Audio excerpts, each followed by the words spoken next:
Bonjour à tous et je vous remercie pour l'invitation à participer et à intervenir sur les entretiens de Garges. C'est un réel honneur et de pouvoir partager avec vous mon expérience.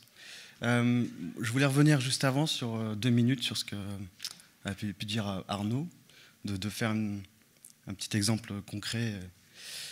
L'apport de l'Agence nationale du sport pour nous dans le sport de haut niveau nous a permis de faire du vrai haut niveau. Donc pourquoi je dis vrai haut niveau? C'est qu'avant, c'était des athlètes de haut niveau parce qu'ils couraient au niveau international.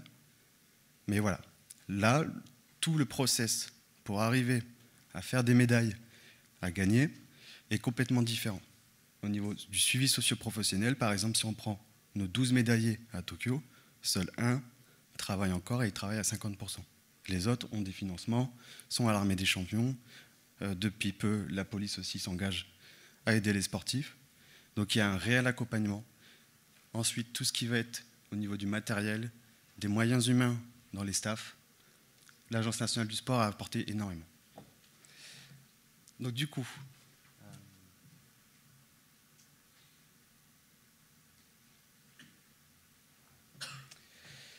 aujourd'hui j'interviens sur les spécificités du handicap dans la préparation du parasportif, donc cas du paracyclisme. Je vais surtout parler des adaptations au niveau du matériel.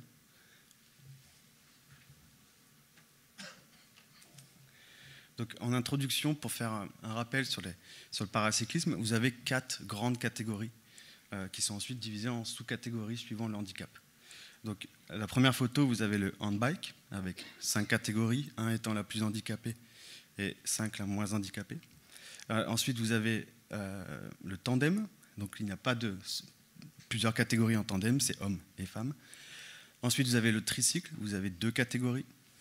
Donc, pour revenir sur le tandem, devant, c'est un pilote valide, bien entendu, on n'inverse pas. Et derrière, c'est un athlète mâle ou non-voyant. Et ensuite, la dernière photo, les solos, avec 5 catégories. De plus, je vais présenter aussi un petit peu, moi, mon rôle en tant qu'entraîneur dans le paracyclisme. Il ne se contente pas uniquement d'entraîner du côté physio. Pour moi, aujourd'hui, un entraîneur de haut niveau doit avoir aussi des compétences donc physio, mais aussi tout ce qui va être ingénierie, matériel et toutes les connaissances qui sont des déterminants de la performance. Donc aujourd'hui, un athlète, ok, il peut être fort, mais si on lui donne une charrue, il n'avancera pas. Donc comment faire pour améliorer son matériel? Ensuite, mon travail aussi d'entraîneur, je n'entraîne pas tous les athlètes, on a une bonne vingtaine d'athlètes de haut niveau référencés, c'est la coordination avec les entraîneurs perso. Donc on utilise une plateforme de suivi d'entraînement qui nous permet de vérifier, on ne flique pas mais on vérifie ce que font les athlètes, et de discuter, d'échanger avec les entraîneurs perso. Donc ça peut être des relations complètement, ça peut être 1 ou 2 appels dans le mois, ou ça peut être juste 3-4 appels dans l'année, ça dépend des athlètes et des demandes des entraîneurs perso. Ensuite, il y a tout ce qui va être la coordination avec, par exemple avec Garches, sur le thème de comment éviter la contre-performance, avec nos sponsors matériels, sur développer du nouveau matériel, des choses qui seront innovantes et entièrement dédiées à l'équipe de France pour Paris 2024, voilà, coordonner tout un tas de différents projets pour la performance. Donc le premier sujet, donc il y en aura 2 de sujets et après des petits exemples, mais 2 gros sujets où je vais vraiment développer, ce seront en premier lieu l'adaptation handbike, donc orthèse de poignet. Donc c'est pour un athlète qui est atteint d'une tétraparésie et donc il y a beaucoup de problèmes de préhension au niveau des mains. Donc quand il a commencé le vélo, en gros, il portait des gants assez épais pour avoir plus de prise, et on scratchait ses mains autour de la pédale, avec ici 2 petites barres qui permettaient de bloquer son poignet. Donc c'était très artisanal. De plus, pour lui, il ne peut pas changer de vitesse. Donc en fait, il change de vitesse avec sa tête. Donc il donne un coup à gauche ou un coup à droite pour changer la vitesse. Donc le petit bip est ici. Ensuite, pour freiner, donc c'est le long de son vélo. Hop, si je reviens sur... Donc en fait, ça va être ici. Donc les freins, avec un mouvement de coude vers l'intérieur, il va pouvoir freiner. Et ensuite, du coup, le nouveau système qui a été développé, je vais le présenter dans la slide d'après, mais c'est pour vous montrer.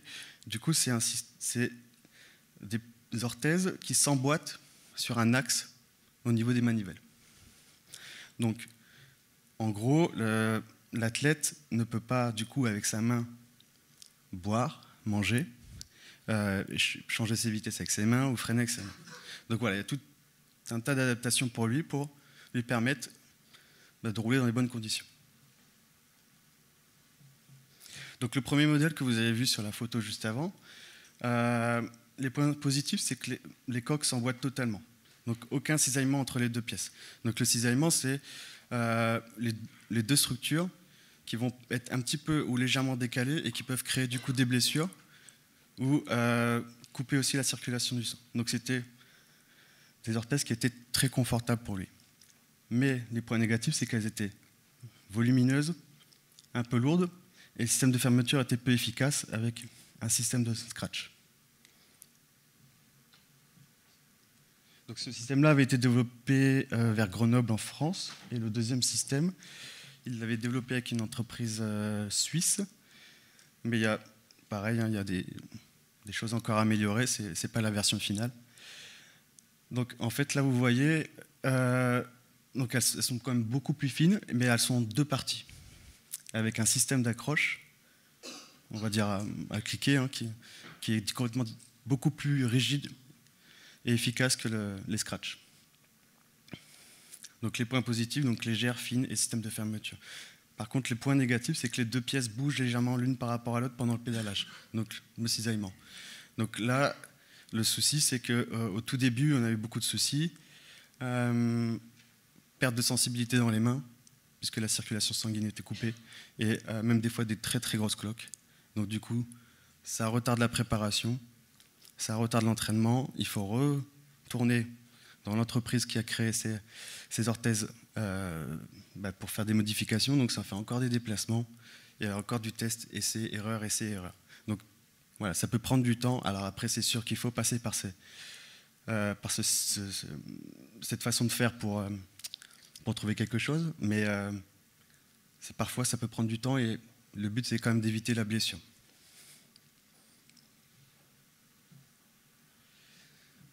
Donc l'objectif après dans la troisième version, ce sera de créer un mix des deux systèmes.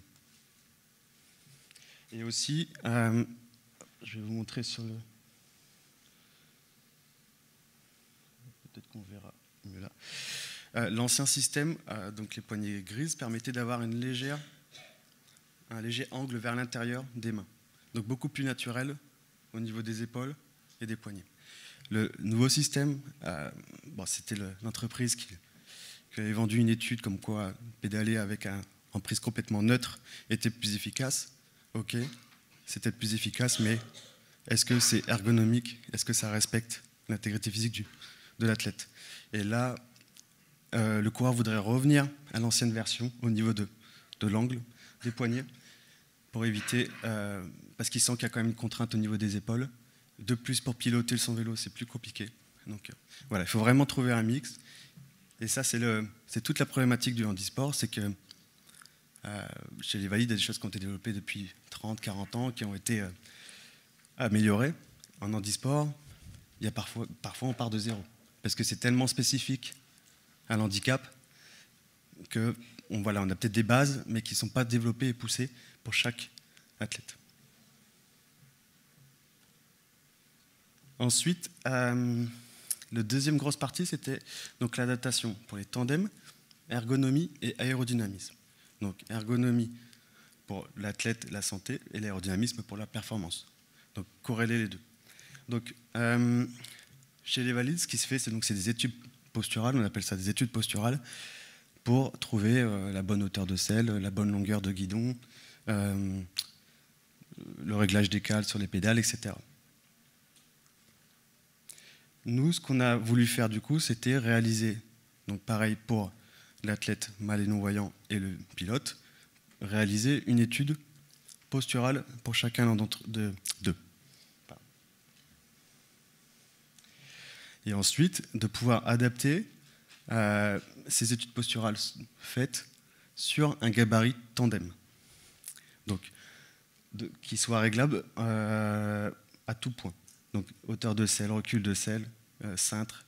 Et pourquoi un gabarit tandem réglable? C'est surtout que trouver la bonne longueur de tandem, que ce soit pour trouver la meilleure position ergonomique et éviter qu'en fait, en compétition, cela crée de l'inconfort et on perd en efficacité et même on a des risques de blessure. Le principe, hein, vous voyez, les deux supports de vélo sont sur un rail et peuvent permettre de se régler en longueur.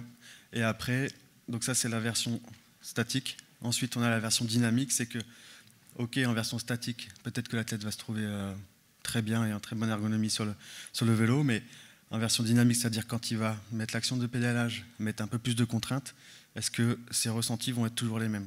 Donc on a créé du coup aussi la version dynamique avec toujours le même principe de vélo qui se règle en hauteur, en longueur et entre l'écartement pilote et stocker. Stocker, c'est l'athlète mal ou non-voyant. Ah bah. Si, bah, du coup ça s'est lancé, tant mieux. Donc voilà, là par exemple, on peut régler l'écartement entre le pilote et le stocker, on peut régler le recul de selle, l'avancée du cintre. Voilà. Et c'est le même principe sur le vélo dynamique. Du coup, on en vient aussi du coup au côté performance, c'est que ces positions vont avoir beaucoup d'influence sur l'aérodynamisme. Donc là, par exemple, une étude de cas avec un tandem féminin avec lequel on a commencé à travailler à 8 mois. Et donc, quand on a commencé à travailler avec elles, leur première position, donc sur la position 1, on avait un aéro, donc le coefficient d'aéro, le SCX, de 0,286. Ensuite, on a changé de vélo, on a refabriqué un nouveau vélo. Alors, oui, pour préciser, le gabarit tandem que vous avez vu juste avant est en cours de construction avec l'INSA de Lyon. Et on espère le recevoir très bientôt. Donc ça nous permettra d'affiner encore plus nos tandems et nos fabrications. Ensuite, donc, on a changé de vélo. On a mis tout ce qui va être combinaison, casque, etc., textile. On passe à 0,252. Et ensuite, sur la position 3, là on voit, en fait, vous voyez par exemple la pilote qui a la tête complètement baissée. Juste ça, ça permet de gagner encore plus de 10%, 5% pardon, de SCX, de 0 à 0,234. Donc pour vous donner un ordre d'idée de combien de secondes on gagne entre la première position et la troisième position, par exemple donc sur une poursuite donc une poursuite sur la piste, c'est 3 km, et pour une puissance constante de 500 watts, c'est à peu près la puissance cumulée des deux, on gagne pratiquement 11 secondes pour une même puissance. Donc elles n'ont pas dépensé plus d'énergie, on a juste amélioré la position et l'aérodynamisme, et on a gagné 11 secondes. Voilà. Donc l'ergonomie pour développer la puissance, sentir bien sur le vélo et être linéaire dans l'effort, et l'aérodynamisme pour le côté performance. Le but, c'est de corréler les deux. Donc c'est la diapo d'après. Donc l'objectif, c'est de trouver la meilleure position ergonomique pour chaque athlète, coupler ces deux positions sur le tandem via les gabarits. Ensuite, réaliser une étude en soufflerie pour trouver la position la plus aérodynamique. Trouver la géométrie du cadre la plus adaptée. Donc nous, en fait, à partir de là, nous, c'est que des cadres sur mesure. On envoie les géométries aux fabricants. Et du coup, on est sûr de la géométrie. Pour l'instant, on est encore un peu à tâtons. Et des fois, on aurait préféré d'autres choses. Donc là, par exemple, sur la photo que vous voyez ici, c'était des athlètes qui préparaient Tokyo, qui étaient passés en soufflerie. On avait un gros souci. Le cadre n'était pas assez long. Et vous le voyez sur le stocker qui est derrière, en termes de confort, au niveau de la nuque, au niveau des mains. Ça a été plutôt compliqué, et surtout en soufflerie ça se passait très bien, mais une fois sur le terrain, quand vous appliquez beaucoup de résistance, vous êtes plus lucide dans l'effort, la position se dégrade énormément. Donc nous, le but, c'est de trouver une position qui ne se dégrade pas, d'où l'ergonomie. Et donc du coup, trouver le meilleur compromis, ergonomie et aérodynamisme. Ensuite, je vais vous donner quelques autres exemples de travaux. Donc, à gauche, avec Garches, avec Brian Didier, un athlète qui a des petits soucis au niveau qui est paraplégique, qui a des soucis d'inégalité de membres inférieurs et du coup des différences d'appui, donc sur son handbike, avec la nappe de force de pression, on peut savoir où sont les points où il y a plus de pression et ensuite du coup adapter les mousses, les densités de mousse pour trouver le meilleur confort pour lui et surtout éviter les risques de blessure. Parce que c'est quand même un athlète qui est très sujet aux escarres. Ensuite, la deuxième photo à droite, c'est une combinaison spécifique handbike. Donc elle est spécifique dans le sens où le col va être très dégagé, puisque comme vous le voyez sur la première photo, le coureur a le menton presque collé au niveau du cou. Et c'est de faire un tissu à l'arrière sur le dos qui soit beaucoup plus respirant, pour aider à la thermorégulation, qui est un souci chez les athlètes para et tétraplégiques.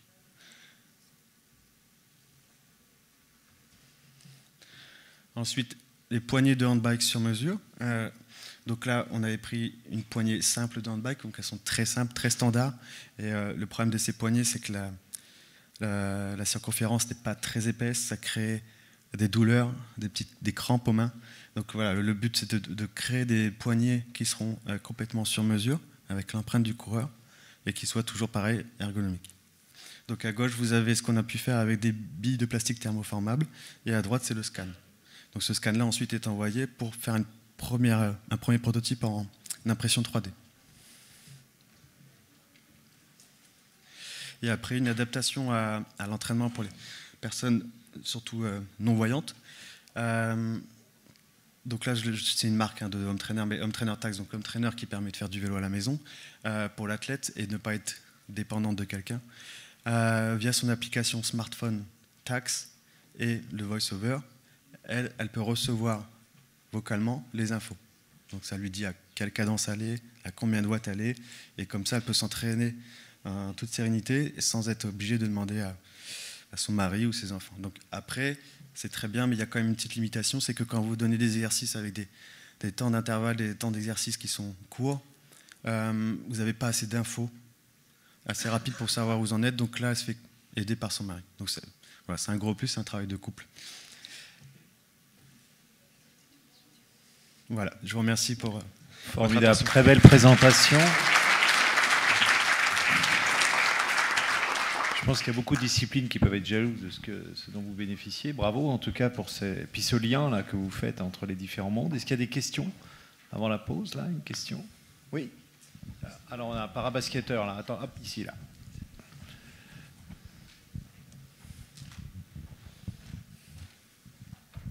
Bonjour, Jean-Pascal, je pratique le handbike à niveau national. Est-ce qu'il y a une idée de projet de concevoir un handbike comme pour les gabarits, là, pour tester les positions? Alors, pas pour tout de suite. Déjà, alors c'est vrai qu'en handbike, le souci, c'est que il n'y a pas de base, en fait, comme chez les vélos solo, où on peut s'appuyer sur quand même des théories qui peuvent s'appliquer au tandem. En handbike, il n'y en a pas du tout. Il y a tout à créer, tout à refaire. Et pour l'instant, on va dire que les handbikers sont très communautaires et le meilleur, s'il fait ça, je l'applique. Donc ça reste très empirique. Donc c'est sûr que c'est un gros point aussi à développer chez les handbikers. Un gabarit comme ça. Mais je pense qu'il faudra pousser beaucoup plus loin l'étude pour savoir aussi, pour étudier tout ce qui va être le travail sur les angles des membres, les angles du tronc. Et après, en plus, il faut adapter en fonction du handicap entre un H1, H2, H3, H4, c'est complètement différent. Donc je pense qu'il y a un gros travail, mais qui est quand même conséquent et qui prend du temps. Et là, je pense que pour Paris 2024, c'est un peu short.